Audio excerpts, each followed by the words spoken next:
interesting right there. And for some of us who have been also ensuring that a lot of people get to know, I'm sure people are wondering, how can I get to participate in this? Is it too late? When is it going to, launch and all that? So I guess that's where I would like you to start the conversation. For those who still want to participate at the moment, what would it entail? All right, so this is our pioneering cohort. We're starting it out first. We launched our application call in just less than 3 weeks. I would call it, in 17 days, we had 217 applications, including those who were above the age range that we had set. It shows that many women are looking for this. We had people who were master's degree holders, we had BSc holders, we had those who had just SSC as their certifications. But certifications are not criteria for us when it comes to selecting. We want to know that you want to make a change. We want to know that you have a plan for a future in mind, which is what we are really pushing for. Now, even though we have already selected the fellows, so we had a plan of selecting just 20, but then we had to pick 25 through very rigorous, process. 25, is this across Africa? Yes, we have a Kenyan. This Kenyan girl refused to quit. She kept applying and applying. So we tell her, okay, no, it's just for Nigerians. That was not getting through to her. She just wanted us to get her in. She did her applications. She worked so hard for it. When you see passion and you cannot say no. So we had to pick her. So currently, our fellowship has not just Nigerians. Now it has Africa represented there. And it has all the geopolitical zones in Nigeria represented as well. For those that want to participate, we are planning to have 2 cohorts run every year, using this pilot cohort as an example. Now, this project is not funded by any major organization. It's not funded. It's just one organization that has a passion for it, pushing for it to happen. Now, for us to expand and increase what we are doing and what we are able to do, we would need a lot of support in terms of some of these ladies that we're talking about are in very rural locations. They need data support. Absolutely. Some people cannot afford that seedling. You say, go and do a project. We are responsible for these 25 ladies we have picked. Imagine us running a program for 100 of these women. It means that we would have to cater for data, get them their practical materials, ensure that they are placed in organizations, which means we need organizations to say, oh, this is what you are doing. We want to participate with you. Yeah, we want to partner. Send your fellows to us. They can use our location as their primary place for their internship. What this does for these women is that it gives them credible work experience on their CVs, which they could use to apply to other organizations. It means this project, what we have in mind is for it to be a launch pad for the future of many women. Now, we also have ladies that have their own organizations in this fellowship as well. It's a very, very unique fellowship. Women are bubbling, they're burning with passion and energy, and they want to do something. So we're bringing all of them in. With this first cohort, what we want to show people, the country partners, is that women want to do something. And if given the opportunity, they will do beyond, the limit that has been set for them. Now, that's what we aim to do. So for every lady between the ages of 18 and 30, we would even increase our age range coming for our next cohort. We want you to get ready, keep your passion alive, keep your zeal alive, and keep believing. Follow through on all our social media handles. Keep looking at what the fellows are doing. Keep learning, because it will inspire you on how to apply. Each of the ladies that have been selected have shown initiative. They have shown great desire, and the ideas, share the ideas on what they want to do. So you're not just coming to say, I don't know anything, come and teach me. No, you're saying, I have a passion. If I had the opportunity, this is what I would do. Then we would give you the opportunity to help you scale and bring that idea to limelight. So for every lady, we are saying, don't worry, we have you in mind. We're going to have other cohorts.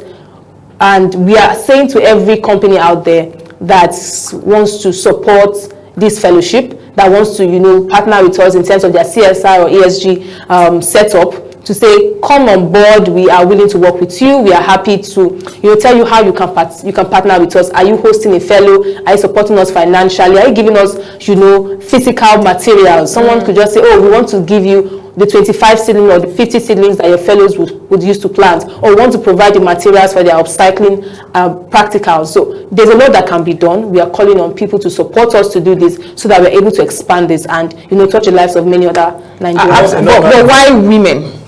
Oh, why women? I mean, I see we had established it, but the men I'm probably asking, like these opportunities are beginning to be so much for women. And these are also potentials for young men to contribute their quotas, their energies into, ensuring they are climate ambassadors and doing everything, innovations around climate.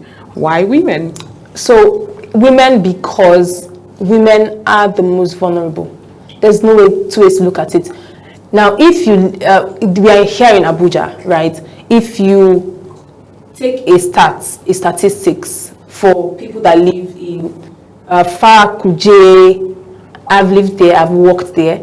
If you say people that lived towards Kefi, towards Nyanya, if you go to these environments, you do not see a man going to cut trees down to use to cook. You do not see a man carrying water on his head, going to say, oh, I want to fetch water and fill the house. All of these things are done by these women. So we want to give them an upper hand. When you check the statistics of people in tech, it's men. People in the petroleum industry, oil and gas, it's men. Already in climate change, solar systems, it's men. So we want to give women an avenue to come up.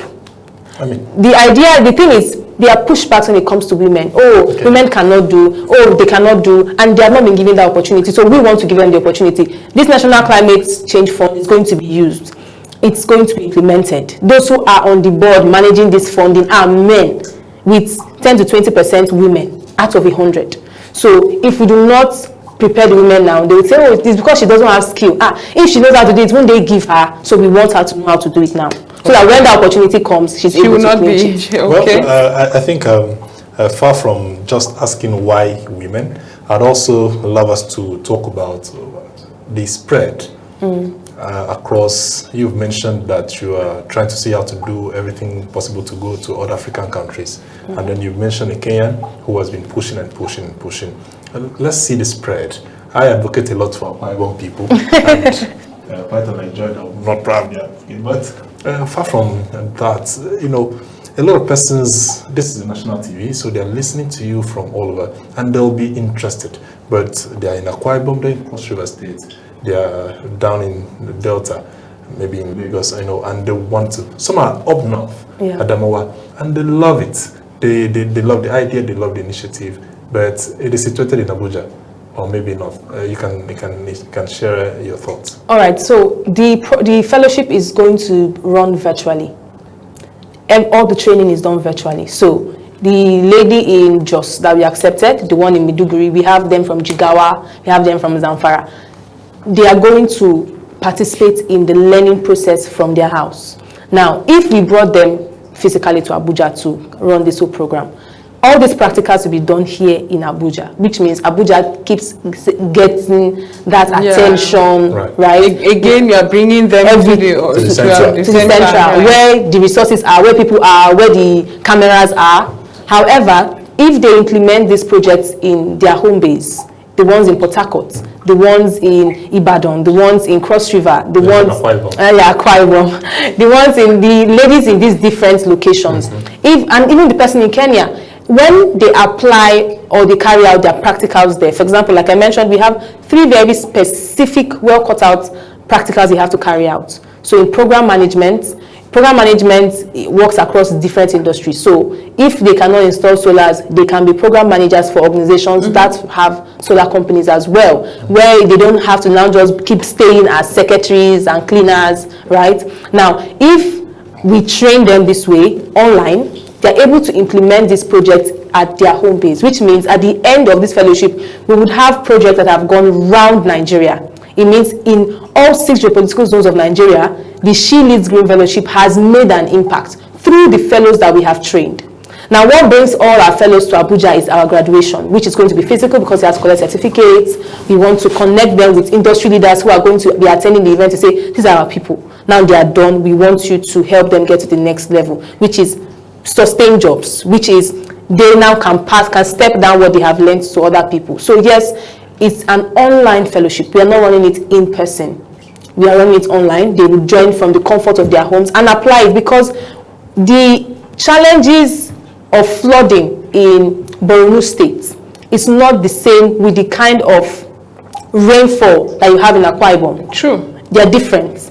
And these women have applied based on their understanding of climate change as it relates to their environment. Yeah. So we're not pulling them out of their environment to come and implement change in an environment that does not suit them or that does not reflect their realities. Exactly. We want them to stay where they are in their states, implement it. Then whenever they're coming to Abuja, they're coming as global ambassadors. They're coming as ambassadors and representatives from their location. And then when we are done with the graduation, they are going back to keep pushing that work, to ensuring that the climate change action and the climate action we are carrying out in Nigeria spreads around and is not just centralized in Abuja. Another concern could be the follow-up. So they are done, they've come, they've graduated, they have returned. How do you follow up to know that they are still into what you actually trained them for, so that we don't have people who are trained but do not practice, like we often see in Nigeria? Yes, like we often see in Nigeria. Now, I would say I am a product of many trainings and programs like that. I have applied for even the ones that I didn't feel I needed at the time. However, all of that knowledge is helping me sit down here and communicate this challenge with you in this light. Now, I can talk about reusable codes because I gained scholarship that helped me learn cybersecurity, learn web management, product management. Now, I am here, someone that loves the non-for-profit space. However, I know a lot about the tech innovation industry, about the finance industry, about the aviation industry. Now, firstly, I would say no knowledge is a waste. Secondly, about them, the continuity of it, that's our sustainability. The plan, firstly, is these ladies have come out with their projects, and this is where passion speaks. We have picked women who are very passionate and see this as a stepping stone to their future. So we didn't just pick them because they apply and say, well, I don't have anything to do, let me just apply. Right. They had to submit project plans, and the best project ones, the most realistic projects. Now, we picked project based on this thing would run for 6 months to a year. By the time something has run for 6 months to a year, you'd see that you have started to build an identity around it, which you would not want to lose, because now I'm titled, they know me in my environment as that climate girl, or as that woman that ensures that everywhere is clean. She's the one that built that trash can there. Right. It has given you an identity. Now, that is why they are carrying out practical projects. It gives them a sense of belonging. It helps tie their identity to what they have learned. Also, we're creating an alumni community. After the fellowship, these fellows from our pioneering cohorts become mentors and guides for the next cohort that will come in. They will guide them, they will enable them. One of the things we are consistently doing, even from years ago, is that the Ibadebeki initiative tries to provide stipend, little funding for projects. We have done that, over the years. So we are consistently looking for partners and support to provide this funding that we can give to them to say, keep pushing this project you are doing. Another metric we are using to gauge our fellowship is how many people are retained in jobs or get their jobs. Now, other people have their own establishments before coming in. How does this fellowship help them scale? Because it will introduce them to top level women in the industry, both in Nigeria and outside Nigeria. Which means some people are already connecting with their teachers to say, oh, thank you so much for training me. This is what I'm trying to do. How can you guide me? Right. And that's why we are working with women who really see the value of what they are coming to do as facilitators, who really want to see these women win because they understand the challenges they went through to get to the position they are in now. And they really want to help the next generation build. So through mentorship, through tracking for how many people are kept in their jobs, through tracking for the scale of every NGO and every initiative and idea that comes through our doors as part of the fellowship, we're able to ensure that it builds. Through our practical projects, we're able to help these women create an identity around that work that helps them keep sustaining it. Already they have the passion. We want to just see that passion born. Absolutely.